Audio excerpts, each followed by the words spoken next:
السلام عليكم ورحمة الله وبركاته. أهلا بيكم حبايبي في أكلة هنية مع حلا. إن شاء الله تعجبكم وصفاتي. النهاردة هنعمل فتة الشاورما السوري، هنعمل معاها التومية السوري. ولو عجبك الفيديو ياريت تدوسي لايك، كومنت حلو منك يشجعني، واشتركي في القناة وفعلي زر الجرس عشان يوصلك مني كل جديد.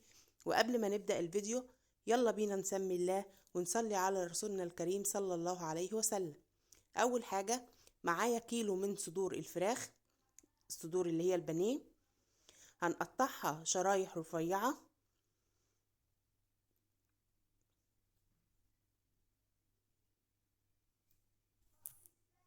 بالشكل ده.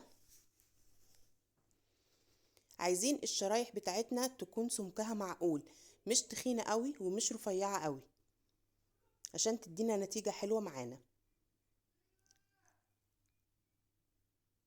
هنقطع القطعة التانية لحد ما نخلص الكمية اللي معانا كلها.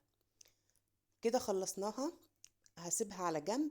اجيب بولة هحط فيها علبة من الزبادي، علبة من الكبيرة، احط معلقة من الملح، معلقة من الفلفل الاسود، معلقة من بهارات الفراخ، معلقة من البابريكا، معلقة من البصل البودر، معلقة من الكاري، وعندي نص معلقة من الشطة الحارة، وده اختياري.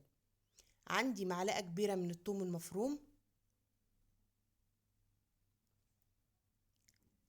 عندي حوالي 3 معالق من الخل الأبيض، هنزل بربع كوباية من الزيت، ومعايا عصرة ليمونة.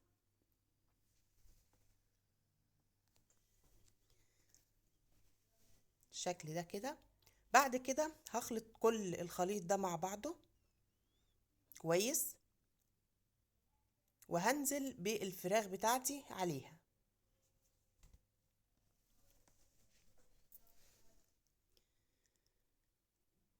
انزل بالفراخ وابتدي اقلبها علشان اتبلها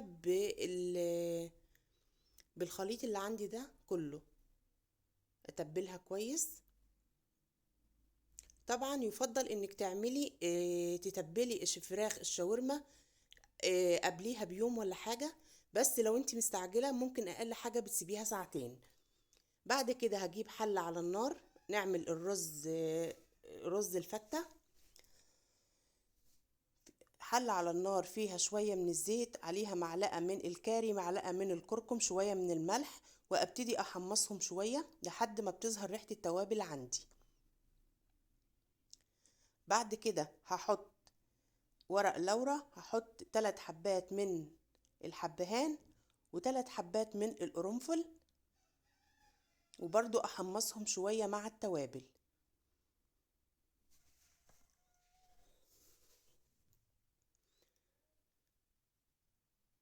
بالشكل ده كده.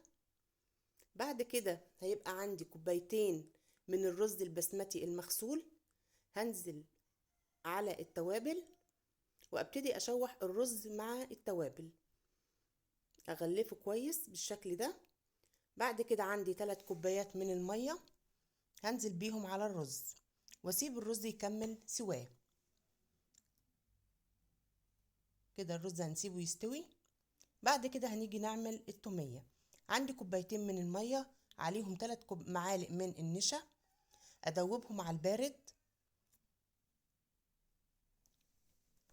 بالشكل ده كده. بعد كده هرفعها على النار، وبفضل اقلب فيها علشان ما يحصلش النشا بتاعتي ما تكلكعش مني. افضل اقلب باستمرار كده لحد ما بتغلي والقوام بيتقل معايا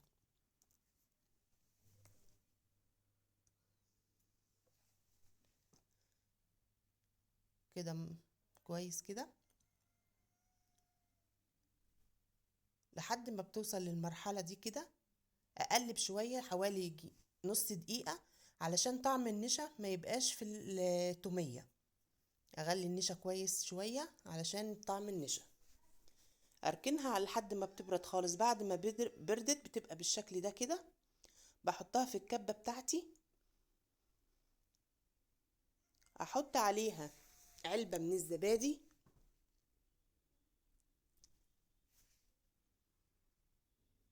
بجيب علبة من الزبادي، عندي معلقة من الثوم المهروس، حوالي 4 فصوص من الثوم المهروس، معلقة صغيرة، عندي شوية من الزيت، ملح، وعندي عصرة ليمونة وخل.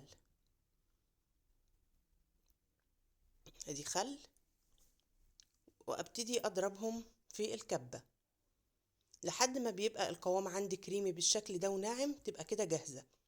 احضر العيش بتاع الفتة. عندي عيش شامي بقطعه مربعات صغيرة كده،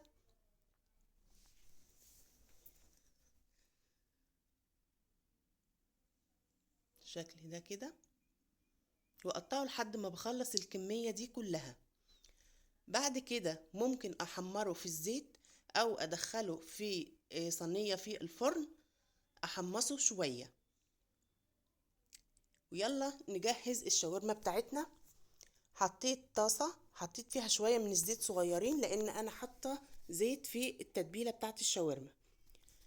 هنزل على النار واقلب فيها واشوحها لحد ما الفراخ بتاعتي بتستوي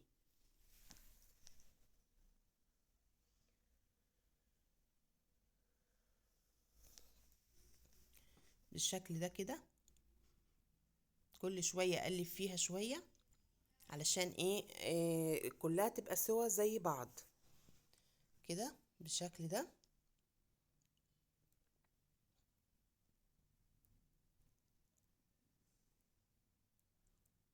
كده عندي الفراخ الشاورما استوت.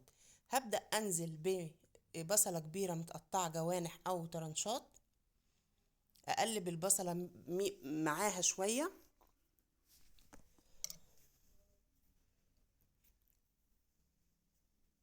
بالشكل ده. بيبقى عندي فلفل الوان مقطعاه برضو قطع طولية كده. هنزل بالفلفل الالوان بتاعي قطعاه شرايح بالشكل ده كده، اخده تقليبة. انا مش هسوي الخضار، انا الخضار عايزاه شوية يعني ايه دبلان، حاجة يعني يدبل شوية صغيرين خالص. بعد كده عندي طماطمية كبيرة او 2 طماطمية صغيرة، هنزل عليهم على الشاورما واقلب تقلبتين حوالي دقيقتين بالظبط. بعد كده بطفي والشاورما بتاعتي بتبقى جاهزة بتبقى جاهزة خلاص. عندي هنا العيش كان خلاص انا حمرته في الزيت. هجيب الطبق اللي انا احط فيه الفتة، بحط شوية من العيش افردهم في الطبق.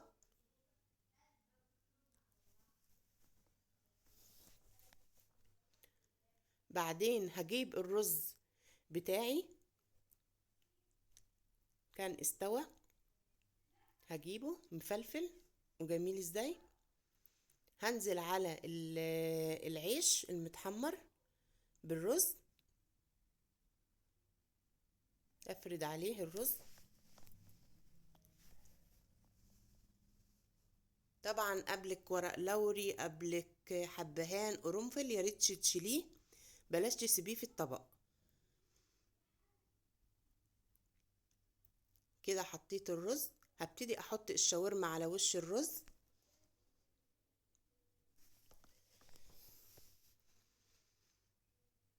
بالشكل ده كده.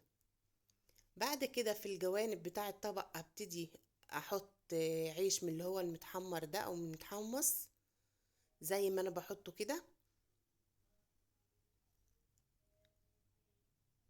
بالشكل ده كده.